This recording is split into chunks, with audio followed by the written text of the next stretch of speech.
Welcome back, everybody, to another deep dive. You know how this works. We take your suggestions, grab the source material, and really pull out the good stuff. And the topic you guys send us this time, super relevant, I think, for anyone who, wants to get the most out of their reading, especially when you're trying to learn. Yeah, absolutely. Yeah. I mean, we're all bombarded with information these days, right? Yeah. So figuring out how to focus, how to zero in on what really matters, that's critical. Exactly. So the article we're diving into is called Relevance and Goal Focusing in Text Processing. It's by, let me check my notes here, McCredden and Schraw. And honestly, the title kind of says it all. It's really digging into how the goals we set for ourselves when we read what we want to get out of it, how that shapes what we actually pay attention to, and ultimately what we learn. And I think for anyone listening, the learner who wants to grab knowledge quickly, efficiently, without feeling like they're drowning in information, it's going to be really insightful. Absolutely. I mean, who doesn't want to learn more effectively, right? So, our mission today is to unpack these ideas of relevance and goal focusing, see how they play out in the research, and then, most importantly, figure out how we can all use this knowledge to become better, smarter readers. Sounds good to me. All right, so let's start with this idea of relevance. What exactly are we talking about here? Well, McCredden and Shaw, they define relevance very specifically. It's about how closely parts of a text connect to your goals for reading, not just how generally important they might be. Okay, so right off the bat, they're making a distinction between relevance and importance, which we often use kind of interchangeably in everyday language. Right, and that's important to keep in mind. Like, importance is more about the structure of the text itself, the author's main points, the key concepts, those sorts of things, kind of like the scaffolding holding it all together. So, like, if you were to summarize a chapter, the most important points would probably end up in your summary, right? Regardless of what your personal goals for reading might be. Exactly. Like, think of a textbook, right? The stuff in bold print, the chapter headings, the definitions and the margins, that's stuff that's probably considered important in terms of the overall structure of the text. Makes sense. But relevance, that's more personal, more about what you need or want to get out of the text. Precisely. So something might be highly relevant to you if it helps you answer a specific question, solve a problem, or complete a task, even if it's not necessarily a core concept in the overall text. Okay, I'm starting to see the distinction here. So, how do McCrudden and Schraw illustrate this in the article? Well, they talk about this classic study. It's often called the burglar home buyer study. Have you heard of this one? I think so. It rings a bell, yeah. Remind me. Okay, so in this study by Schraw, Wade, and Kardashian, it actually builds on some earlier work by Pitchert and Anderson. But they had students all read the same story about a house, like a description of a house. But some students were told to read it from the perspective of a burglar, like they're casing the joint, while others were told to read it like a potential home buyer, someone thinking about buying the place. Oh, yeah, I remember that now. It's so clever. And I'm guessing the results showed that their different goals really impacted what they focused on and remembered. Absolutely. The burglar group, they are more likely to remember details about, like where valuables might be kept, easy ways to break in, things a burglar would care about. Whereas the homebuyer group, they focused on things like the floor plan, the condition of the roof, things that matter to someone looking to buy a house. Right, so even though they both read the exact same text, what stood out to them, what they encoded in their memories was totally different, all because of the initial goal they were given. And here's the key. What they remembered wasn't always what you'd consider objectively important to the story itself. Like, something the burglars remembered vividly might have been a minor detail that the homebuyers totally missed, and vice versa. And that really highlights how our goals, our purpose for reading, acts like a filter on our attention. It's not just about what's objectively important in the text, it's about what's important to us, given our specific goals. So we're not just passively absorbing everything we read, we're actively selecting and prioritizing information based on what we need or want to get out of it. Exactly. And McCredden and Shaw talk about how we might start by noticing what seems generally important, like scanning for main ideas or key terms. But once we've got a specific goal in mind, we shift to this relevance mode where we're actively seeking out and focusing on information that helps us achieve that goal. They call this the relevance effect. Okay, the relevance effect. The idea that instructions about what's relevant can actually change what we learn, how fast we read, or both.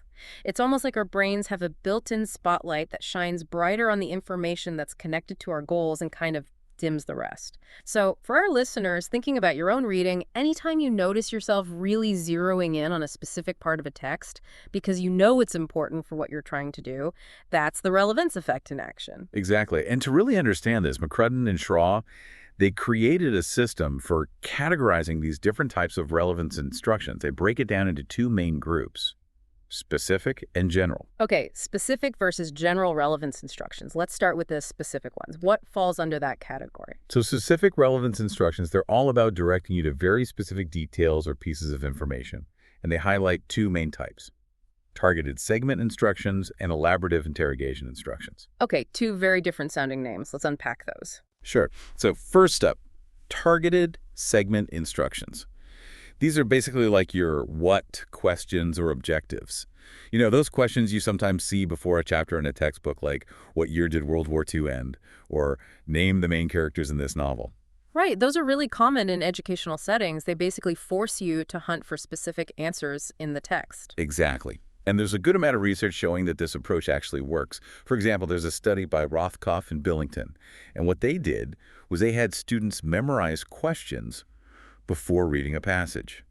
And lo and behold, the students remembered more of the text that actually answered those specific questions compared to students who didn't get the questions beforehand. That's fascinating. So just by priming your brain with the questions, you're more likely to pick up and retain those specific answers as you read. And the really cool thing is that this effect has even been observed using eye tracking technology. Researchers can actually track where people are looking as they read, and they found that people who had memorized questions beforehand spent more time fixating on the specific parts of the text that contained the answers to those questions. It's like their eyes were drawn to the relevant information. Wow, that's really compelling evidence. So it seems like having those targeted questions in mind helps you really lock on to those specific pieces of information. Absolutely. And another researcher named Reynolds, he and his colleagues did a bunch of studies where they inserted questions directly into texts. And they found that people were better at remembering the information that was directly targeted by the questions. They focused on different categories of information like names or definitions or technical terms. And again, they found that when a question directly targeted that information, people remembered it better. So it's not just about having general questions in mind before reading. It's about having very specific, targeted questions that guide your attention to the most important details.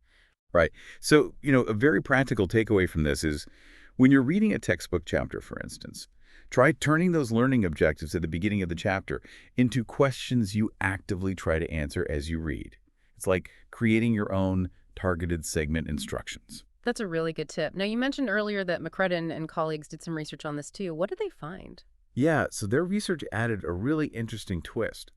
They found that pre-reading questions could sometimes backfire. Like, they could actually make people less likely to remember information that wasn't directly targeted by the questions. Oh, that's interesting.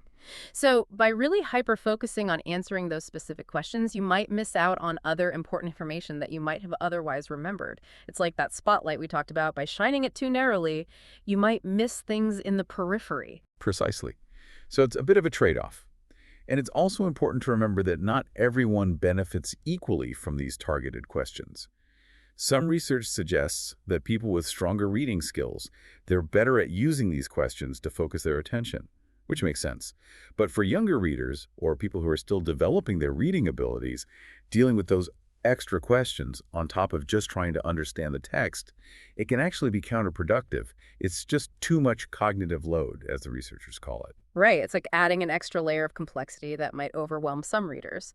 So targeted questions, they can be really helpful, but we need to use them strategically and be mindful of our own reading abilities and the abilities of those we might be teaching. Absolutely. Now, how about we move on to that second type of specific relevance instruction, the elaborative interrogation instructions? Yeah, let's dive into those. What are they all about? Okay, so elaborative interrogation, it's all about the why questions.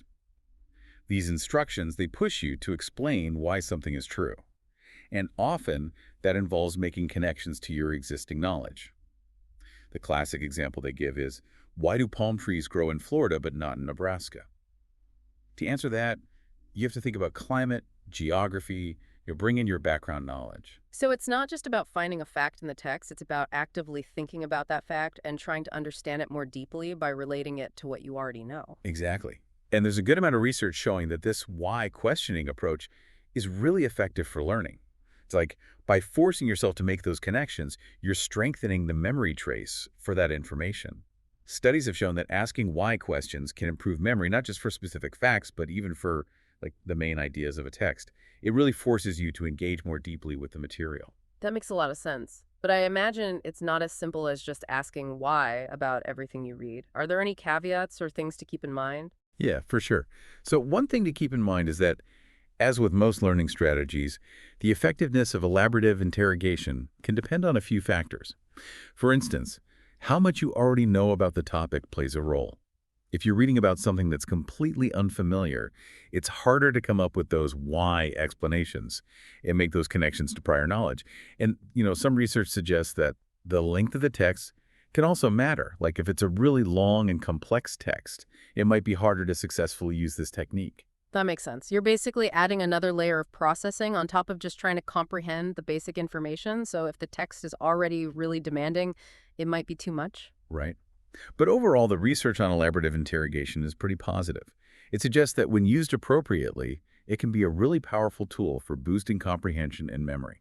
Awesome. All right, so we've covered the specific relevance instructions. Now let's move on to the general ones. How are those different? So with general relevance instructions, you're not zeroing in on specific details. Instead, you're adopting a broader perspective or approaching the text with a certain overall goal in mind. It's less about hunting for specific facts and more about setting the stage for how you'll process the information as a whole. Okay, I see the difference. So, what are the main types of general relevance instructions? McCrudden and Schraw, they highlight two main types: perspective instructions and purpose instructions. Ah, so perspective instructions, that takes us right back to our burglar and homebuyer example, right? Exactly. So when you're given a specific perspective to take on, it's like putting on a different set of glasses, right? It activates a whole schema, a mental framework related to that perspective. So if you're reading a house inspection report as a potential home buyer, you're going to be more attuned to details about, say, the structural integrity of the house, the condition of the appliances, things that would matter to someone making a big financial investment. Whereas if you're reading it from the perspective of like a contractor who's going to be doing repairs, you'd be more likely to focus on things like the age of the roof, the plumbing system, the things that are going to require work. Precisely. And research has shown that these perspective instructions really do change how people process and remember information. In fact, they even found that people's eye movements change based on the perspective they're given. Like, they literally spend more time looking at the parts of the text that are relevant to their assigned perspective. So it's not just a hypothetical thing like, oh, I imagine they probably focus on different things. There's actual physical evidence that our eyes are drawn to different information based on the perspective we're taking. Absolutely. And it's not just about what we remember or where our eyes go. It even affects how interesting we find different parts of the text. Like, information that fits with our perspective tends to become more engaging, which makes sense. And some research suggests that adopting a perspective can even help people with lower working memory capacities focus better. It's like having that clear goal in mind helps compensate for some of their cognitive limitations. That's really fascinating. It suggests that perspective taking isn't just a nice add-on, it can actually be a crucial tool for improving comprehension, especially for people who might struggle with certain aspects of reading. Now, what about the other type of general relevance instruction, purpose instructions?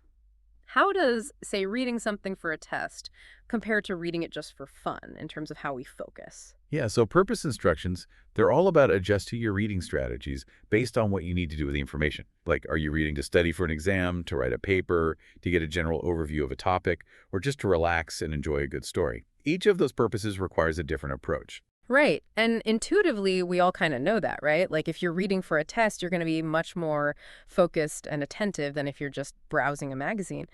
But what does the research say about how these different purposes actually play out in terms of our reading strategies?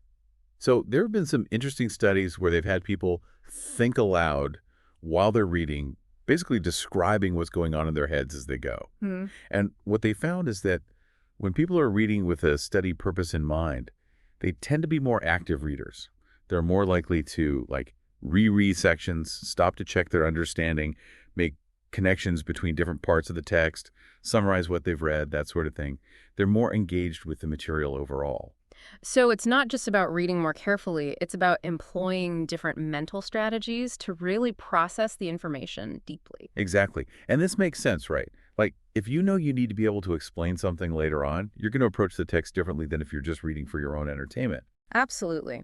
Now, are there any other key findings about purpose instructions that our listeners should know about? Yeah, so one thing that's been shown is that having a clear purpose can actually help you make sense of even poorly written or confusing text. Like, if you're really motivated to understand something, you're more likely to persevere and try to piece together the meaning, even if the writing itself isn't very clear. It's almost like having that strong purpose gives you extra cognitive horsepower to work through those challenges. That's a really valuable insight, and it reminds me of the earlier point about how perspective can help people with lower working memory capacities. It seems like having a clear goal, whether it's a specific perspective or a broader purpose, can really help us overcome some of our own limitations and the limitations of the text itself. Absolutely. It's all about becoming more strategic in our approach to reading. Okay, so we've covered a lot of ground here: specific relevance instructions, general relevance instructions, targeted questions, perspective taking, reading with a purpose. What are the big overarching takeaways? What do McCredden and Schra conclude from all this research? So they looked at all the evidence and came up with 5 key conclusions. And the first one, the most consistent finding across all the research, is that relevance instructions, regardless of the type, generally improve how well you learn the information that's relevant to your goal. Basically, if you're told that something is important for what you need to do, you're more likely to remember it. Which makes perfect sense, right? If you know something is important for your goal, you're going to pay more attention to it, and that's going to lead to better learning. So, lesson number one: be aware of your goals before you start reading, and actively look for information that's relevant to those goals. Exactly. Now, the second conclusion is about reading speed, and this one is a bit more nuanced. They found that general relevance instructions like reading from a certain perspective or for a particular purpose, those tend to make people spend more time on the relevant parts of the text. But with specific instructions, like those targeted questions, the results are more mixed. Sometimes they lead to faster reading, sometimes slower reading, and sometimes there's no effect at all. So it seems like the impact on reading speed really depends on the specific type of instruction and probably other factors as well. Right, that's complicated. Now, the third conclusion is about individual differences. McCrudden and Schra emphasize that how well relevance instructions work for you depends a lot on your own characteristics as a reader. Things like your reading skills, your age, your background knowledge on the topic, how interested you are in it, and your working memory capacity. All of those things play a role. So what works really well for one person might not be as effective for another person. We need to be mindful of our own strengths and weaknesses as learners. Exactly. And that actually leads into the fourth conclusion, which is that your own characteristics also affect how relevance instructions impact your reading time. For example, if you're reading a text that's particularly difficult for you, you might spend more time on the relevant parts, especially if you have a lower working memory capacities. Like, you need that extra time to really process the information. That makes sense. It's like having a smaller mental workspace, so you have to be more deliberate and strategic about how you allocate your attention. And what about the final conclusion? Okay, so the fifth conclusion, and this one's really encouraging, I think. They highlight that relevance can actually compensate for some of your weaknesses as a reader. Like, if you have limited working memory, or if you don't know much about the topic, or if the text itself is poorly written or really long, focusing on what's relevant to your goal can help you overcome those challenges. It's like relevance gives you this extra boost, helps you focus your mental energy where it's most needed. That's a really empowering message. It suggests that even if you're not the strongest reader, by being strategic about your goals and focusing on relevance, you can still achieve a really high level of comprehension. So, knowing all this, how do McCrudden and Schra actually explain how this whole relevance effect works? They have a model for that, right? They do. It's a 4-stage model, and it basically outlines how relevance instructions lead to better text processing. Okay, walk us through it. All right, so stage 1 is all about relevance cues. These are the signals, Oh. either explicit or implicit, that tell us what's important in the text. An explicit cue would be something like a teacher saying, pay attention to this, it's going to be on the test. But there are also more subtle implicit cues, like the way information is presented, the order of ideas, the use of headings and subheadings, whether certain words or phrases are repeated or emphasized. So it's about those things that grab our attention and tell our brains, hey, this is something worth focusing on. Exactly. And once those cues are received, we move into stage 2, which is goal focusing. This is where the relevance instructions really kick in and help us formulate specific reading goals and strategies. We start to develop what they call standards of relevance, basically our own internal rules for what qualifies as relevant information given our current goal. So we're not just passively receiving instructions about what's relevant, we're actively using those instructions to shape our own internal criteria for what matters. Precisely. It's a much more active and engaged process. Then we move into stage 3, which is resource allocation. As we read, we're constantly evaluating how relevant each piece of information is based on those goals and standards we've set, and we adjust our processing accordingly. Maybe we slow down and reread a section that seems particularly important, or maybe we skip over a section that seems less relevant to our current goal. So it's a dynamic process, constantly adjusting and reevaluating based on our goals and our ongoing assessment of relevance. Exactly. So we're constantly fine-tuning our focus. And finally, we reach stage 4, which is learning and knowledge construction. And this is where all that effort pays off. Because we've been so actively focusing on the relevant information, we're more likely to understand it deeply, organize it effectively in our memories, and be able to recall it later on. Relevance instructions ultimately lead to better learning and a more sophisticated understanding of the material. It's like by filtering out the noise and focusing on what matters, we're able to build a much stronger and more meaningful mental representation of the information. So this whole model really highlights that we're not just empty vessels being filled with knowledge when we read, we're active participants in the process, shaping our own learning by setting goals, focusing our attention, and constantly evaluating relevance. Absolutely. We have much more control over our learning than we often realize. So for our listeners out there, for all the learners who want to put this into practice, what are some key takeaways, some actionable tips? Okay, so I think the most important thing is to really internalize the distinction between importance and relevance. Don't just assume that what seems important in the text is what's most important for you.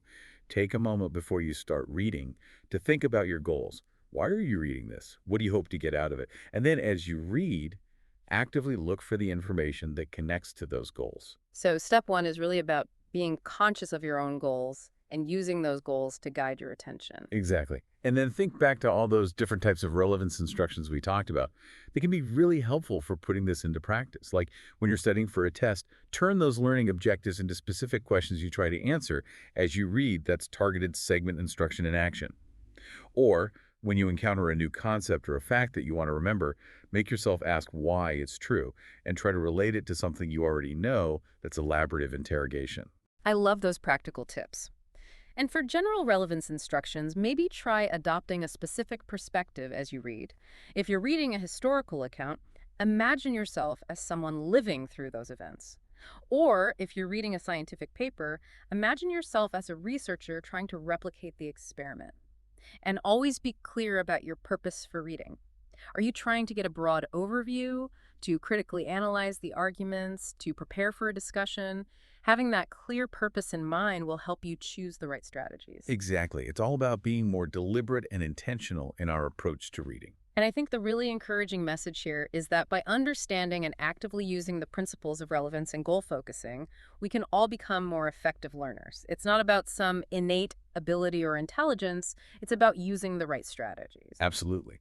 We have more control over our learning than we often realize. So to sum it all up, the big takeaway today is that by understanding and using the power of relevance and goal focusing, we can become more strategic, more efficient, and ultimately more successful learners. Couldn't have said it better myself.